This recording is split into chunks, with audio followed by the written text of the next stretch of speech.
Hello, everyone, and welcome to day number 10 of the Beer Advent Calendar for 2018. Today, we are revealing the Astra XPA from Big Shed. I've got Craig and Jason with me on the stream. How are you guys? Good. Hey, guys. How are we? Thank you for joining us. I'm well. You guys are there at Big Shed HQ. Tell me a little bit about where you guys are, what's happening today. So today we're gonna have the reveal of the 10-day Advent beer, but we're also what are we brewing today? Good question. I don't know. I think it's FEF from memory, but anyway. And yeah, it's a standard Monday. It's a lovely day. Brewing beer, setting up for the week in terms of the front of house stuff, and also doing some extra work around setting up the new brewery and working down that. So yeah, it's busy, but there's always time for a beer and a chat. That's nice. So tell us a little bit about Big Shed. You guys have been going for a few years. How did it all start? Where are you guys located? Yeah. How can people find out about you or come and visit the tasting room? Yeah, so 5 years ago, Jason and I officially started Big Shed Brewing as a business. Before that, we were just a couple of home brewers who would talk about it a lot, and it basically came down to the fact that we had to either piss or get off the pot, essentially. We talked about it for so long, we wanted to go, well, I can accept if we can't do it, if we can't afford it or whatever, but I need to appreciate and understand why we couldn't do it. Yeah. So that was when we're like, right, let's give this a nudge, let's figure this out. Can we do it or can't we? And pretty much that's been our sort of mode of doing things from day one. Can we do this? Can we answering the question, can we do it? Can we make a beer that tastes like Golden Gate time ice cream? You know, can we turn an industrial space in Royal Park to something that people want to come to? So, and the answer for the most part has been, yeah, we can do this. So the brewery's here at Royal Park here. We're just sort of nestled between West Lakes and Port Adelaide, about 15, 20 minutes out of the city. A beautiful part of the world. Now that we're here, it's pretty but yeah, we're open Wednesday through Sunday, full kitchen with burgers and things you can eat with your hands, rock and roll music, and it's generally a good time to be had by all. So you can check us out on bigshed.beer. Also all the socials, Facebook, Insta, and Twitter as well. So if you've got any questions, hit us up. You can email us, or you can just pop into the bar and say good day. Cool. And today, this is, so I recall when I kind of reached out to you guys to see if we could do a beer, and this is day 10, is a slot for the Big Shed Astra XPA. And I remember one of the things we talked about was kind of try and create something with kind of you guys being independent, us being independent, and kind of reaching out to another Australian independent or Australian-owned business. And tell us a little bit about that, because you guys reached out to Ellerslie Hop Co. And they kind of grow the Astra hops, which I think only became a commercial hop probably a couple of years ago, in the last sort of 3 or 4 years. Yeah, it was actually quite funny. When you mentioned to us you wanted to make an XPA or a distinctly Australian XPA, Ellerslie were actually here in between the email conversations that you and I had going backwards. They were actually popped in for something, and I pretty much put it to them on the spot, and they said yes. All right. So that sort of happened rather quickly, and like a lot of things we do, good idea turns into a bad idea, or bad idea turns into a good idea. Then we reached out we hadn't used Cooper's malt before, so we're like, right, okay, well let's really Australian this thing up. Yeah. Got some Cooper's malt off the peninsula. So actually, the malt that's in this is actually from KI, sorry, not air. And then we actually used some Joe White specialty malt. So again, mainly coming from around the bottom part of Victoria and into South Australia. So for the most part, it's nearly 100% Australian ingredients. So that was a first for us. We hadn't really been worried too much about that. Not that we don't be concerned with it. It's just more of a, what's going to give us the best bang for buck? Yeah. What's going to give the customer the best experience? So yeah, really, the Ellerslie thing just came from me being cheeky and just asking them did they want to be involved. So yeah. And I guess you never know unless you ask the question. And it's it's pretty cool. What's that? Yeah, the squeaky wheel always gets the grease. So if you ask the question, you're going to get an answer. And so you guys have got a bottle there. I'm going to crack mine open. So let's tell us a little bit about what people should expect from the Astra XPA. Hang on a sec. Let me pour this out into my. It's been a while since we had it, mate. To be honest. In my corporate plastic cup. Yeah. Looks good. First thing for me is obviously we're never really backwards in coming forwards with bitterness. So the bitterness is probably a little bit higher for an XPA than you'd probably normally expect.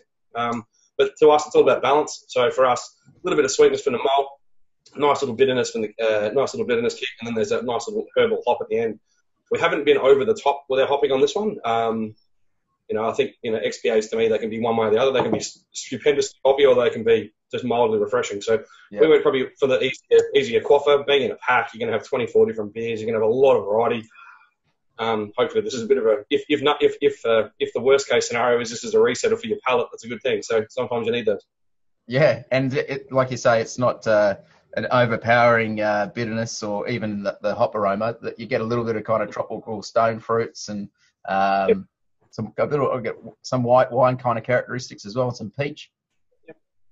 Yeah, you're about 10 days in now, so your liver sort of needs a little reset. Flavor profile is a little reset. It's not a bad slot to get an XPA in there, I reckon. Yeah, and we've got some big beers coming up. So we've got we've got everything from these kind of easy quaffers right up to some kind of higher ABV and slightly kind of more caramelly malty beer. So yeah, it's definitely a nice one. And we have been having quite warm weather.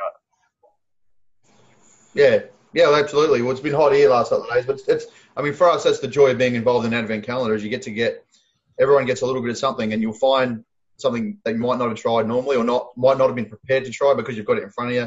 You give it a nudge, and you like it or you don't, but at least now you've experienced it, and you can find, and you might go, well, I liked it, but I need a bit more of this or a little less of that. That's the joy of it. So exactly. Hopefully, if nothing else, someone who hasn't tried an XPA before tries that and goes, well, that's kind of up my alley, or it's not, the slight tweak, and we'll try something else and get into it. That's what beer's all about, isn't it? It's about experiencing those new things, trying them, seeing what you like, what you don't like, and finding something. Yeah, and I find that sometimes, I don't know about for yourselves, but sometimes I go on a bit of a tangent. I go, yeah, I really like those styles, and I go and explore that for 3 or 4 or 5, 6 months, and then I kind of go, oh, yeah, I've done that. Now I'll come back and kind of explore something else and try new styles that might be being released, or old styles that I hadn't sort of had for a number of years. So it's always kind of going up on hand. That's sort of the NEPA craze right now. Everybody's off in that direction. So I went the other day. I had a Big Ripper, which is our rye imperial IPA, and then went back to our session ale, and it was like drinking Barrel.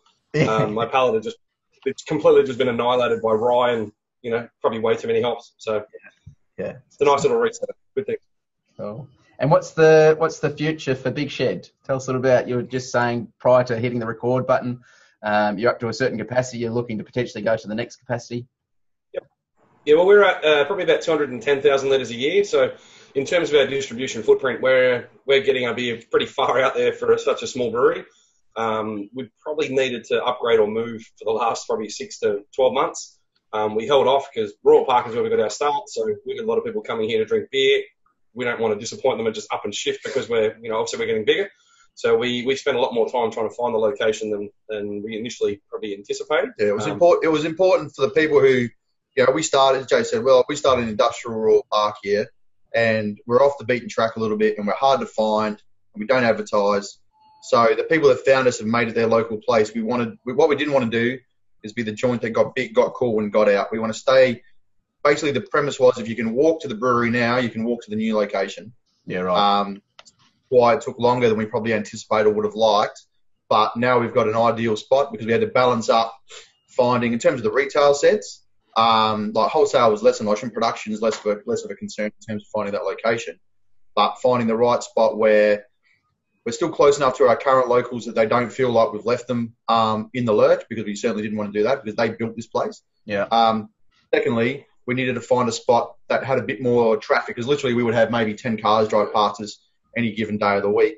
The new brewery location, which is on Old Port Road, which is the main arterial down to the port, is, I think it's 15,000 cars. 15,000 cars a day. So we'll get that mix of locals still feeling that local attachment, but people who haven't found us before have got more chance to find us, because the new venue will have 150 license as opposed to the 50 we have now. So we'll be able to have all the fun that we've always wanted to do and not have the room to be able to do it. So in terms of location, we've got 4,000 square metres of land.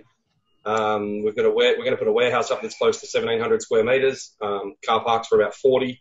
So the brewery itself will be set up to be able to go to 600,000 litres from turn on without any changes, just speeding up the process slightly. We'll go to 1 million. And then obviously, depending on how many beers people buy, how many times we need to keep running out of stock, we can just keep adding more tanks. It's up to you, people. Buy Buy more beers. Buy more. So yeah, if you want more beer, buy more beer. So we'll we can scale up to suit the demand. So basically, if the demand's not massive, well then we can take our time getting to that level. But the way we're anticipating it at the moment, we're getting a fair lift in sales and requests. Back orders for boozy fruit are through the roof. Back orders for hazing are through the roof. So we've just more beer. And then the current brewery, so like a lot of people ask us, what happens to the old brewery? Do you shut it down or whatever? We're going to keep it as an incubator space. So guys who want to come in and brew and do what we did, at the start, that was the biggest thing for us. Like we found it so difficult at startup because at the time, and then we're talking 5-6 years ago now, the smallest batch of beer we could find to make under a contract was 10,000 litres. Yeah. That meant to us, guys with no sales experience, no hospitality experience, none of those connections, it was going to be a hard sell to shift 10,000 litres of booze in one go. And the only way we could see us doing it was to make safe beer, which is boring beer. So what we want to do is leave, it's always been a goal of ours to leave the industry better for us being in it. So if we can help those little startups and things like that, make 1,000 litres, 2,000 litres at a time, make interesting product that people get into, then that's going to be better for all of us. So we'll do that, and we're still kicking around the idea with my front house guy about whether or not we turn the current brewery venue, we'll shut it down as a going concern regularly, but we might keep it as an underground event space or underground music venue and stuff like that. Yeah, it cool. pops up once a month, and we have some fun that way. So we'll see what happens there, but definitely be an incubator for startups and things like that to be able to come, prove a concept, test the market without having to mortgage houses too hard or put those financial stresses on you too hard too early. Yeah, because it is a very capital-intensive investment, a brewery, for a lot of stainless steel. Yeah. You need the premises licensing. Yeah, just the back-end equipment that we're buying for the new place is close to 1.5 mil. Yeah, right. So that's just in stainless steel. That's not front of house, kitchens, premises. It's pretty intense. The premise again. That's another. Yeah, probably that and a bit more. Yeah. Cool. All right. Guys, thank you very much for collaborating with us on the Astra XPA. Much appreciated. To everyone at home, I hope you're enjoying this twist on a kind of newish style, the XPA, and also kind of supporting the Australian beer scene, both from hop producers right through to the actual breweries making the beers and bringing them to our shelves and to our fridges. So thanks again, guys. And I say thanks to you, to Beer Cartel, for doing this and supporting us throughout the year. It means a lot to us, man. Genuinely, thank you so much. Absolutely. But of course that doesn't work without your punters buying our product from you either. So big love to you guys. Thank you so much. We're going to have a bigger year next year, so you'll see more of our beer around the place. But thanks for supporting Little Guy. It means so much to us. Without you guys, we can't do it. So thank you. More than happy to. Merry Christmas, guys. Have a good one. Enjoy. Cheers. Yeah.